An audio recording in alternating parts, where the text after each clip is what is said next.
Hello, my dear students. Hope all of you are doing fine. And I hope that you have read the chapter A Letter to God, which I have told you to go through. This particular chapter is about hard life and extreme faith in God of a poor farmer, Lencho, and how his firm belief in God helped him in adverse situation. So, here's the summary starts. The only house in the entire valley overlooked a field of ripe corn. Lencho, the owner of the house and field, had been looking at the sky all morning. He told his wife that it was going to rain.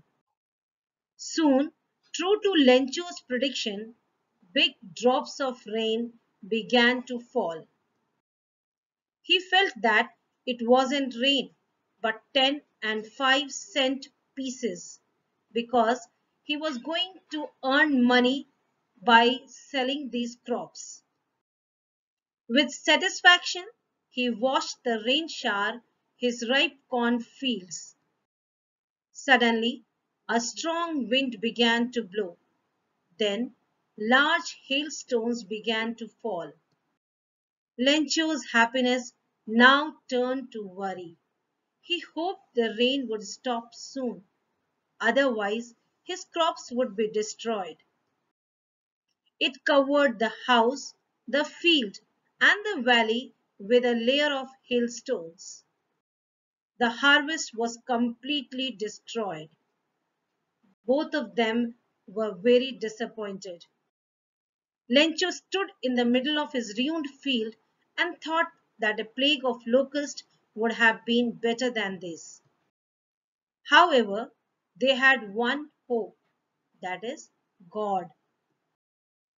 That night, Lencho thought about God and his all-seeing ways. So, he decided to write a letter to God, asking for 100 pesos to sow his field as well as survive until next year. He went to the post office the next day to stamp and mail the letter. The postman, on seeing the letter, laughed and took it to show it to his boss.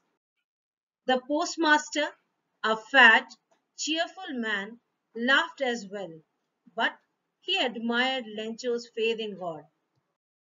Now, not wanting to disappoint Lencho, he decided to write an answer to his letter. He also realized that he would have to send some money along with the letter. So he called his people and asked them to contribute as much as they can. He put the money in an envelope along with a letter marked God. On Sunday, Lencho returned to the post office. Lencho was a man of faith, so he wasn't surprised to see the money. However, he was angry when he counted the money. Immediately he asked for ink and paper. He sat at the writing table and slowly wrote a letter. It looked like he was having trouble expressing his thoughts on paper. Finally, he finished the letter and dropped it in the mailbox. The postmaster immediately collected the letter and opened it. In the letter, Lencho had written that of the 100 pesos, only 70 pesos reached him. He needed 30 pesos more. But he asked God not to send it through the post office. He believed people at the post office were thieves who stole his 30 pesos.